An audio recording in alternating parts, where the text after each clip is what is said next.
I remember the moment down to the sound of the clock ticking on the wall.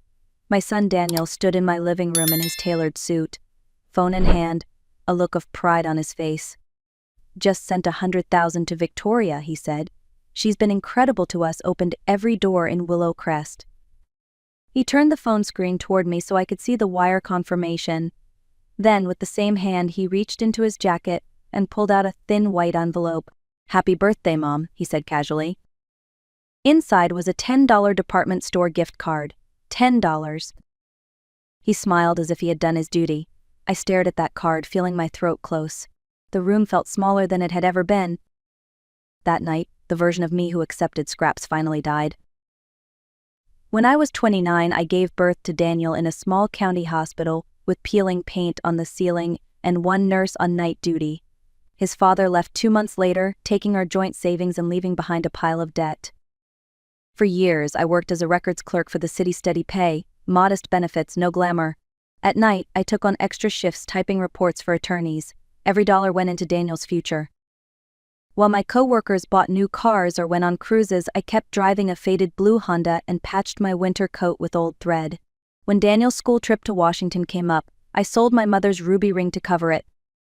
I thought love meant sacrifice, that every missed vacation, every meal stretched to last 2 days was worth it if he could have the kind of life I never did. And for a long time I believed it was. The day of my 65th birthday began like any other. I made coffee, watered the plants on my balcony, and set out 2 slices of banana bread, just in case Daniel and his wife stopped by. Around noon the buzzer rang. For a moment my heart lifted. When they walked in, Daniel barely looked around. Sabrina was behind him, tapping her phone with perfect nails. "Mom, we need to talk," Daniel said, sitting without taking off his jacket. "We're buying a house in Willow Crest, 3 bedrooms, a pool, a gym. It's a major step for our image." I smiled, genuinely happy for him. "That sounds wonderful." Sabrina finally looked up. "My mother's been helping with connections. She knows everyone that matters." Daniel nodded, proud. "I just sent her $100,000 as a thank you."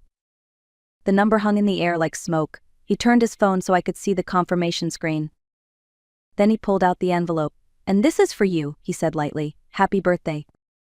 Inside was a $10 gift card.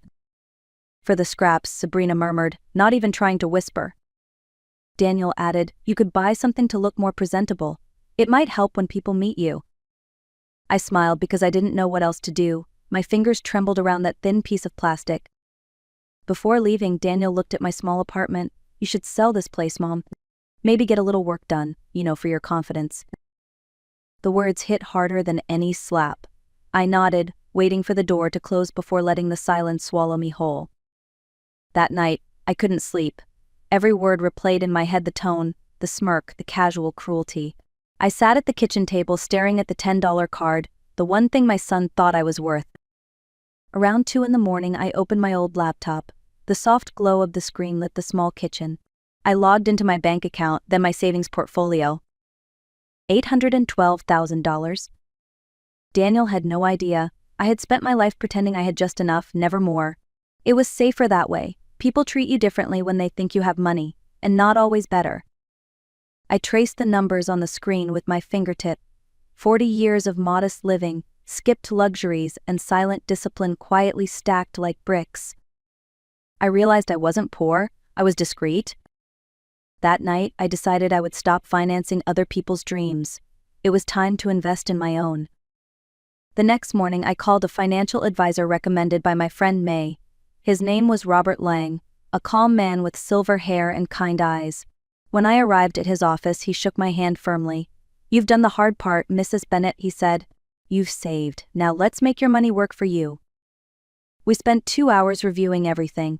My pension, the small city bonds I'd held for decades, the untouched inheritance from my aunt that had quietly grown in a mutual fund. Robert helped me reorganize, diversify, and think like an investor, not a warrior. We set up a balanced plan: treasury bills for security, index funds for growth, and a slice of real estate investment for income. "You don't need to gamble," he said. "You just need to be intentional." That night, I made tea and looked out my window at the city lights. For the first time in my life, money didn't feel like fear or sacrifice. It felt like power, quiet, steady, earned. I wasn't saving to survive anymore. I was preparing to live. 2 days later, Daniel called. His voice was brisk, practiced the tone he used with patience. "Mom, I need you to co-sign for a new equipment loan. It's just a formality." I glanced at the steaming mug in my hand. "That won't be possible, Daniel." A pause. "What do you mean? You've always helped." "I have plans," I said simply. He gave a short laugh. "Plans? You barely leave the apartment? What are you doing, bingo with the neighbors?" I smiled to myself, something like that. He didn't like that answer. "Fine, forget it," he said sharply. "I'll figure it out." When the line went dead, I sat back in my chair and felt an unfamiliar calm wash over me. That single word "no" had more weight than any gift I'd ever given him. It was the first boundary I had drawn in decades, and once you learn the power of no, it's impossible to go back to silence. A week later, I met a realtor named Paige at a small cafe downtown. She was young, energetic, and spoke quickly, her tablet glowing with property listings. "I'm looking for something new," I told her. "Quiet, safe, with light and space to breathe." She smiled. "I think I have just the thing." Over the next few days, she showed me houses, some big but soulless, others charming but cramped. Nothing felt right until we drove through the iron gates of Willow Crest, the same exclusive community Daniel and Sabrina had bragged about. At the end of a tree-lined street stood a 3-story home with wide windows and a wraparound porch. The sunlight hit the cream-colored brick just right. "This one's special," Paige said softly. Standing in the foyer, I could almost hear my younger self whispering, "Don't be afraid to take up space." I turned to her and said, "If I'm moving up." And I meant it.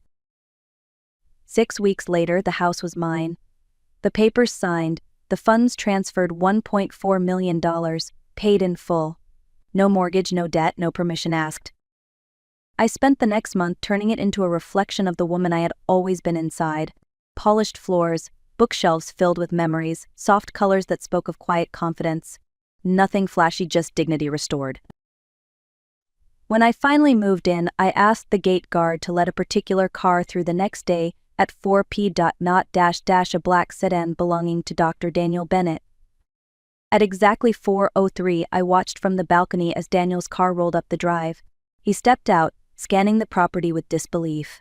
Sabrina followed, clutching her purse, and behind her was Victoria, face carefully composed. "Mom," Daniel called hesitantly, "this is yours?" I walked down the steps slowly, calm, collected. "Welcome to my home," I said. "Would you like some coffee?" The housekeeper just prepared a fresh pot. Inside, the marble floors gleamed beneath their shoes. The air smelled faintly of vanilla and cedar. I guided them into the sitting room where fine china waited on a tray, ironically the same brand Victoria collected. Daniel looked around, his jaw tight. "How did you afford this?" "The same way I paid for your education," I replied evenly. "Work, patience, and a lifetime of saying no to myself."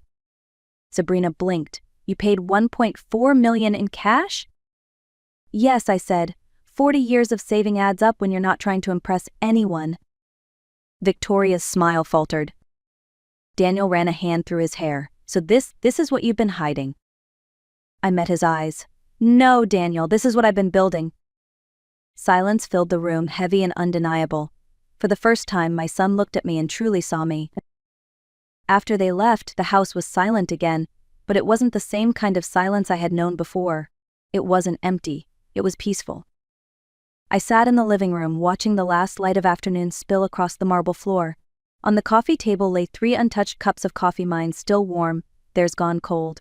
The smell of cinnamon pastries lingered, reminding me of the control I had finally taken back. That night, my phone lit up with messages. "Mom, can we talk? You really blindsided me today. Why didn't you tell me?" I didn't reply. The next morning, a delivery arrived at my gate, a bouquet of roses and a small card that read, "5 minutes, please." I placed the flowers in a vase and set the note beside them. Over the next week, the gifts kept coming: chocolates, candles, even a framed photo of us from his graduation. Every gesture carried guilt, not love. For the first time in years, I didn't rush to forgive. I didn't feel the need to explain or make peace.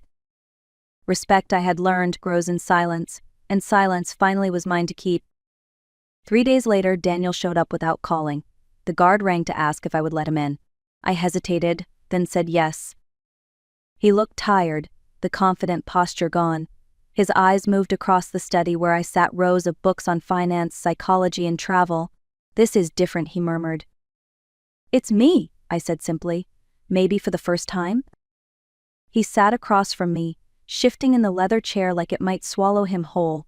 "Why didn't you ever tell me you had this kind of money?" "Would it have changed how you treated me?" I asked.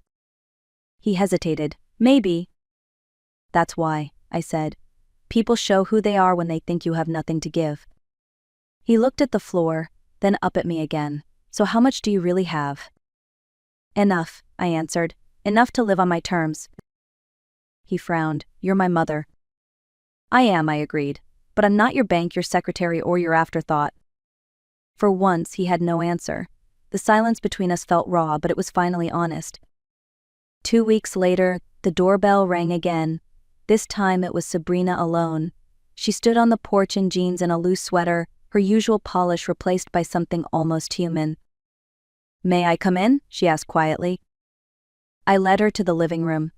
She looked around, slower than before, her eyes tracing the framed photos on the mantel, me holding Daniel as a baby, his graduation, a snapshot of us, laughing in the park years ago.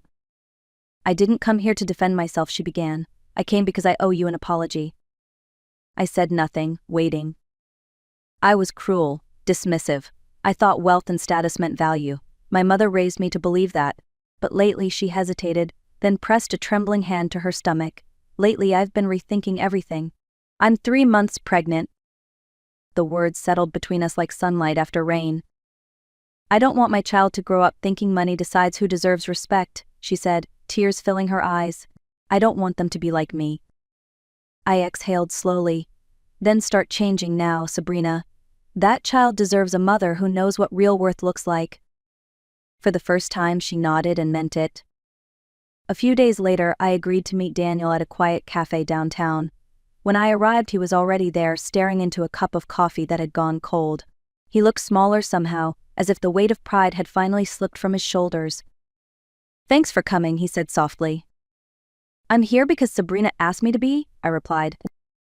He nodded, guilt flickering in his eyes. "She told me you know about the baby." "I do," I said. "And I also know we can't go back to what we were." He looked up quickly. "Then what do we do?" "We start new," I said. "No more lectures, no more guilt. Respect first, always. We talk when it matters, not when it's convenient. And we never use money as a weapon again." Daniel swallowed hard. "I can try." "Don't try," I corrected. "Do, for yourself, for your family, for the child on the way." He reached across the table, hesitant but sincere. "Can we build something different, Mom?" I took his hand. "We can, but it has to be built on truth this time." He nodded, and for the first time I believed him. It happened 2 months later, on a rainy Tuesday afternoon. My phone rang and Sabrina's voice came through, shaky and breathless. "Nora, I think something's wrong. The baby. I'm having contractions and Daniel's out of town for a medical conference. Can you take me to the hospital?" I didn't hesitate. "I'm on my way." When I arrived, she was standing in the doorway, pale and terrified. I helped her into the car, keeping my voice calm even as my heart pounded. "Breathe, sweetheart, we'll get there." At the hospital, tests revealed it was only false labor Braxton Hicks contractions. The relief made us both laugh and cry at the same time. When Daniel rushed in hours later, he found us sitting side by side, sipping tea from paper cups. "Thank you," he said, emotion thick in his voice. I smiled faintly. "I've always been here, Daniel. You just stopped noticing." 2 months later, in the quiet of early morning, my phone rang. It was Daniel. His voice trembled. "She's here, Mom," he said. "A healthy baby girl. She has your eyes." I froze, tears rising before I could speak. "What's her name?" He paused, then said softly, "Clara. We wanted to name her after your middle name, after the woman who taught us what real value looks like." When I reached the hospital, Daniel was standing by the window, holding a tiny pink bundle. He turned, smiling through tears. "Do you want to hold her?" he asked. I took Clara into my arms, feeling her heartbeat flutter against my chest. "Hello, my sweet girl," I whispered. I'm your grandmother, and you will never doubt your worth. Daniel placed a gentle hand on my shoulder. For once, no words were needed. Not long after Clara's birth, the world that Sabrina and her mother had built on appearances began to crumble. Victoria's husband's investment firm folded after a series of bad decisions, and whispers spread through their social circles like wildfire. Lunch invitations stopped coming. The charity board she loved so much found new faces to host their galas. The beach house she had been bragging about was quietly taken off the market before it was ever purchased. One afternoon, Victoria called me. Her voice was thinner than usual, stripped of its usual confidence. "Nora," she said, "I was wondering if we could meet." When she arrived, she didn't come with perfume or pearls, just tired eyes and folded hands. "I don't need money," she said. "I need advice. I don't know how to live without pretending anymore." For the first time, I saw her not as an enemy, but as a woman finally facing the truth. In the months that followed, something unexpected happened. I began helping Victoria not out of pity, but because she was finally ready to listen. We met once a week over coffee, going through her bills, her plans, her fears.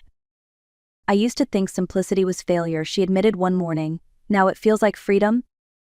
Daniel watched all of this with quiet amazement.